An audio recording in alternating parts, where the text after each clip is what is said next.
Introduction: intermittent fasting is an eating pattern that alternates periods of eating with periods of little or no caloric intake. Unlike diets that prescribe specific foods or macronutrient ratios, it focuses on when you eat. It has become widely popular because it can be simple to follow, often helps reduce total calorie intake, and may offer metabolic and cellular benefits. This document summarizes physiological mechanisms, common protocols, clinical evidence, potential benefits and harms, who should and should not try it, and practical implementation tips based on current research. How intermittent fasting affects the body. Core mechanisms. 1. Fuel switching and metabolic flexibility. After a meal, the body primarily uses glucose for energy. During fasting, liver glycogen is gradually depleted, typically within 12-24 hours depending on activity and prior intake, and the body shifts to mobilizing fatty acids and producing ketone bodies, ketogenesis. This switch can increase fat oxidation and improve metabolic flexibility. 2. Insulin and glucose metabolism. Fasting lowers circulating insulin and blood glucose levels, which can improve insulin sensitivity over time in some people. Lower fasting insulin can facilitate lipolysis, breakdown of stored fat. Nutrient deprivation and reduced growth factor signaling, e.g., lower insulin by GF1 activity can stimulate autophagy, the process by which cells degrade and recycle damaged proteins and organelles. Much of the robust evidence for lifespan and healthspan effects of autophagy comes from animal models. Direct demonstration of clinically meaningful autophagy-related effects in humans remains limited. 4. Hormonal responses. Short-term fasting increases catecholamines, epinephrine, norepinephrine, which stimulate lipolysis and transiently raise alertness and energy mobilization. Growth hormone may increase transiently, which can support muscle preservation. Appetite-regulating hormones ghrelin, leptin adapt over time, but individual responses vary. 5. Inflammation and oxidative stress. Some studies show reductions in markers of systemic inflammation and oxidative stress with intermittent fasting regimes, although results can be heterogeneous based on population and protocol. 6. Circadian and metabolic alignment. Time restricted feeding TRF that aligns eating windows with daytime circadian rhythms. Earlier windows may improve metabolic outcomes compared with late night eating windows, likely because circadian biology affects glucose tolerance, insulin sensitivity, and lipid metabolism. Common intermittent fasting protocols. 16/8 time restricted feeding. Fast for 16 hours. Eat during an 8-hour window, e.g., eat between 12 hours 20 minutes and 0 seconds.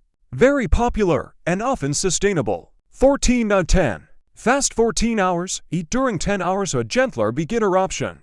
12/12. Fast 12 hours. Eat 12 hours. Entry level may already have benefits for some people. 5-2 modified fasting. Eat normally 5 days per week. Restrict to 500,600 kcal onto non-consecutive days. Alternate day fasting, ADF. Alternate days of normal eating with days of very low caloric intake. 25% of energy needs or true fasting. Eat stop eat. 24-hour fast once or twice per week. OMAD 1 meal a day. Consume all daily calories in a single meal. Extreme form of TRF. Warrior diet. Small amounts of raw fruits and veg during the day, and a large evening meal. Historically popular in eclectic health circles. What clinical research shows? A summary of evidence. Weight and body composition. Many randomized controlled trials or CTS and meta-analyses show that it produces weight loss and reductions in fat mass. When total calorie intake is equated, weight loss is frequently similar to that achieved by continuous energy restriction. Traditional calorie-restricted diets.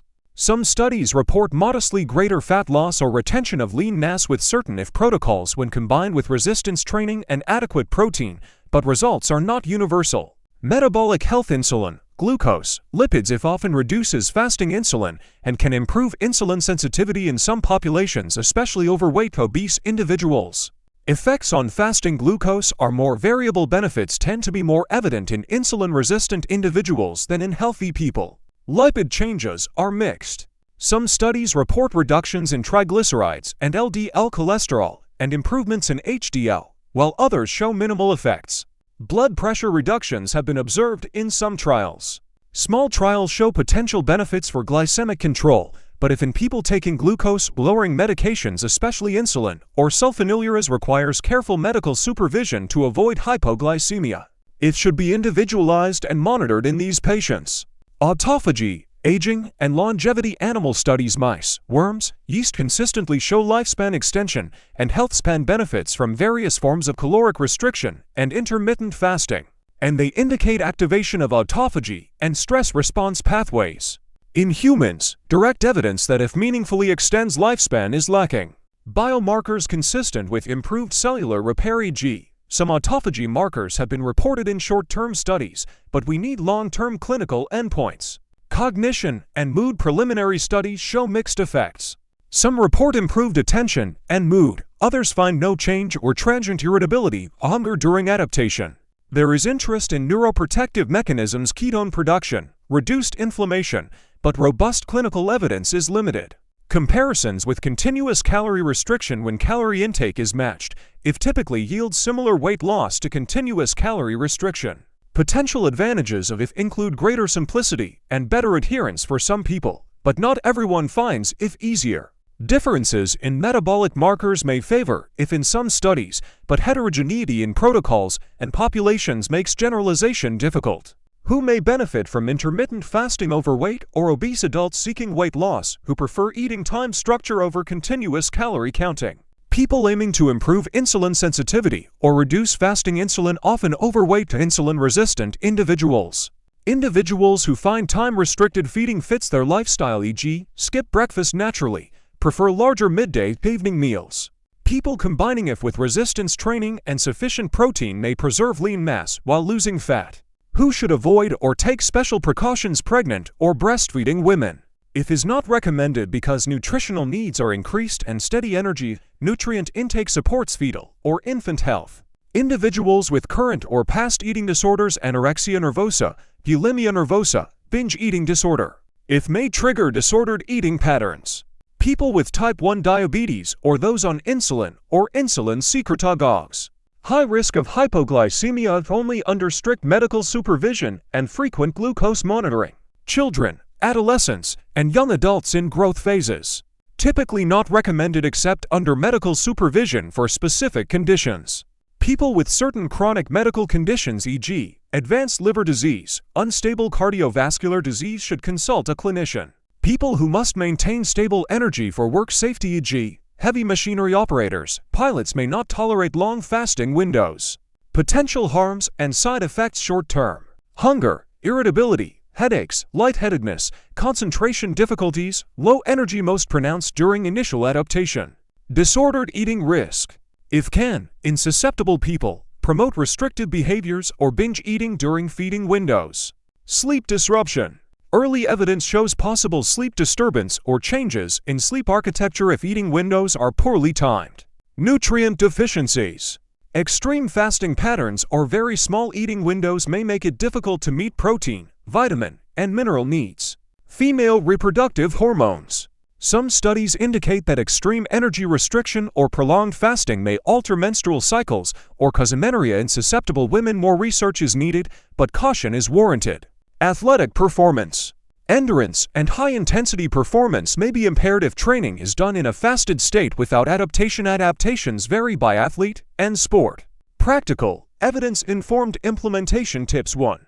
Get medical clearance if you have chronic disease or take medications, especially diabetes meds, blood pressure meds, or other agents that affect metabolism. Start gradually. 12/12 or 14/10 windows are easier to adapt to. Move to 16/8 only if comfortable. Some people find skipping breakfast and eating from 12 hours 20 minutes and 0 seconds works well. Others prefer earlier windows, e.g., 9 hours 17 minutes and 0 seconds, which may better align with circadian metabolism.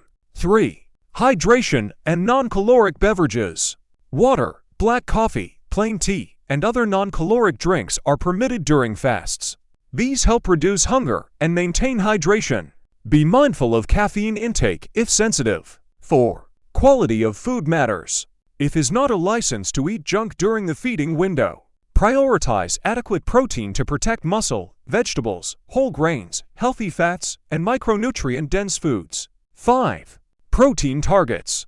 Aim for sufficient protein, e.g., 1.22 0 grams per kilogram body weight per day depending on goals and activity. Split across meals in the feeding window when possible. 6. Strength training. Combine it with resistance exercise to preserve or build muscle mass during caloric deficit. 7. Timing of exercise. Train at a time that works for your performance and recovery. Some people tolerate fasted cardio or resistance training, others perform better after eating. If training fasted, consider post-workout protein in the eating window to support recovery. Monitor response.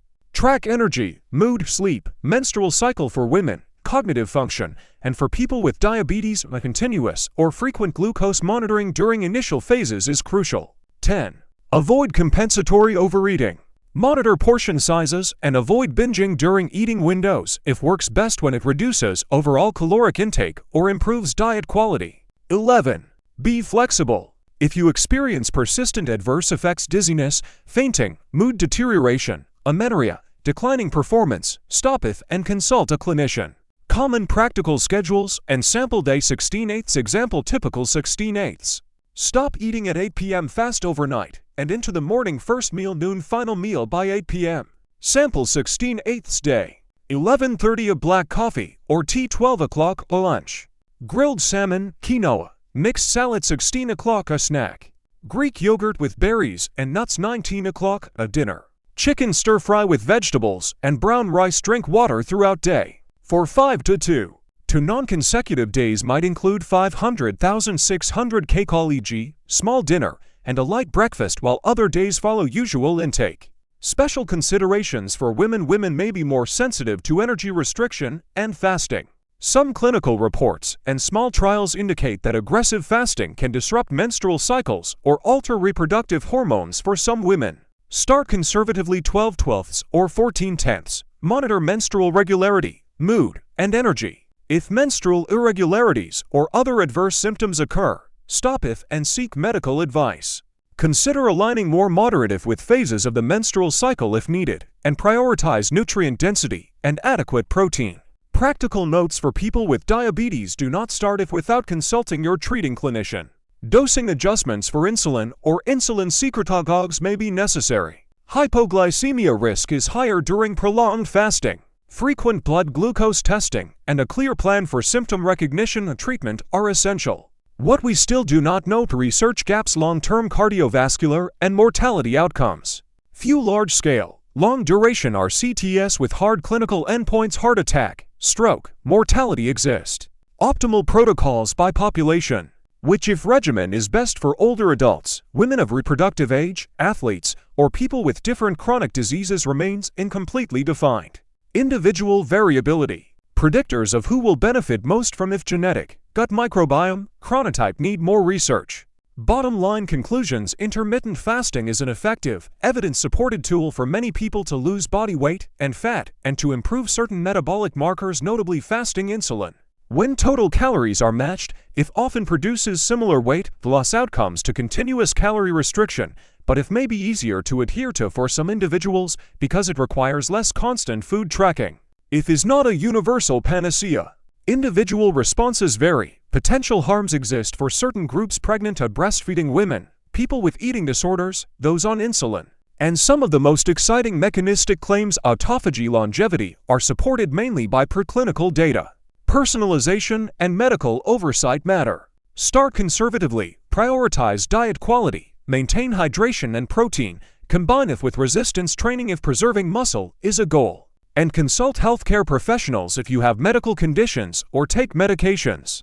Resources and suggested readings for clinicians and informed readers: review articles and meta-analyses on intermittent fasting and metabolic health. Search recent systematic reviews in journals such as JAMA, The Lancet Diabetes and Endocrinology, BMJ, and Annual Review of Nutrition.